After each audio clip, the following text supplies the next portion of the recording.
Friends, welcome to my another video. আজকে আমি নিয়ে এসেছি মাছ দিয়ে কচুর শাক, কিন্তু এটা একটা ভিন্ন রেসিপি, কারণ তার মধ্যে আমি না ইউজ করছি কোনো তেল না কোনো মশলা। হ্যাঁ বন্ধুগণ, যা সামগ্রী আমি নিয়েছি সেগুলি ডেসক্রিপশন বক্সে পরিমাণ মতো দিয়ে রেখেছি, তোমরা চেক করে নিও। প্রথমে আমি কচুগুলিকে টুকরো টুকরো করে কেটে সেগুলিকে ভালো করে ধুয়ে একটা হাঁড়ির মধ্যে জল দিয়ে সিদ্ধ করে নেব। সিদ্ধ করার সময় আমাদের মিডিয়াম হিটে অন্তত 10 মিনিটের মতো আমরা এটাকে সিদ্ধ করব, আর একটু ঢেকে দেব, তাহলে সিদ্ধটা 10 মিনিটে কমপ্লিট হয়ে যাবে। সেই সিদ্ধটা হয়ে গেলে আমরা জলটাকে সরিয়ে সেই কচু সিদ্ধটা পাশে রেখে দেব। এরপরের পর্যায়ে আমরা নিয়ে নিলাম কিছু ছোটো ছোটো মাছের টুকরো। সে মাছগুলিকেও আমাদের সিদ্ধ করতে হবে, তাই কড়াইয়ের মধ্যে মাছগুলো দিয়ে তার মধ্যে একটু বিলাতি ধনেপাতা কুচি দিয়ে এর মধ্যে দিয়ে দেবো একটু পরিমাণ মতো জল, তারপর দিয়ে দেবো একটু নুন পরিমাণ মতো, এরপর একটু হলুদ গুঁড়ো, শেষ পর্যায়ে এটার মধ্যে দেবো একটু কাঁচা লঙ্কা বাটা। এগুলি দেওয়ার পর তারপর এটাকে আমরা ঢেকে একটু সিদ্ধ করব, যতক্ষণ না অবধি জলটা শুকিয়ে না যায়। এরপরের পর্যায়ে আমরা করব ফোড়নের কাজ, আর এই ফোড়নটা একটু ভিন্ন, কারণ তার মধ্যে আমরা কোনো তেল ব্যবহার করছি না, সুতরাং আঁচটা কিন্তু মিডিয়াম থেকে লো মিডিয়ামেই থাকবে, নয়তো কমপ্লিটলি জ্বলে যাবে। এরপর আমরা এই পর্যায়ে এসে দিয়ে দেব সিদ্ধ করে রাখা কচুগুলো। হ্যাঁ বন্ধুগণ, এই যে প্রসেসটা হবে এখানে কিন্তু হিটটা কিন্তু ভাইটাল।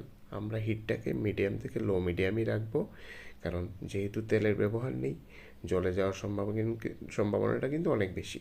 বাস, এরপর আমরা পরপর দিয়ে দেব পরিমাণ মতো নুন, আর এটার মধ্যে আমরা মূলত ব্যবহার করব আদা বাটা আর কাঁচা লঙ্কা বাটা। এই আদা বাটা আর কাঁচা লঙ্কা বাটার পরিমাণটা আমরা একটু বেশি করে দেব, কারণ অন্যান্য মশলা তো আমরা ইউজই করছি না। বাস, এই আদা এবং কাঁচা লঙ্কা বাটা দেওয়ার পর তারপর এটাকে আমরা সিদ্ধ করতে পারবো। এরপর আমরা এখানে দিয়ে দিলাম একটু কুচি করে কাটা ধনে পাতা এবং আদা পাতা। সেইগুলো দেওয়ার পরে এটাকে আমরা একটু ঢেকে মোটামুটি 6 থেকে 7 মিনিট আমরা ঢেকে রেখে অল্প আঁচে রান্না করব। ঠিক যখন এই পর্যায়ে আসবে তখন আমরা এটার মধ্যে দিয়ে দেব আমাদের সিদ্ধ করে রাখা মাছগুলো।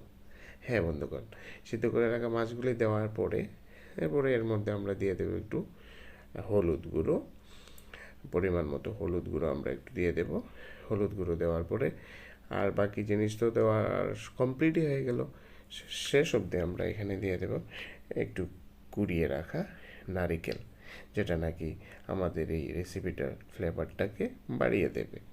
হ্যাঁ, নারিকেল কোরানোগুলো দেওয়ার পর তাকে আমরা 5 থেকে 7 মিনিট আমরা রান্না করব, যতক্ষণ না জলটা শুকিয়ে না যায় আমরা এটাকে রান্না করতে থাকব।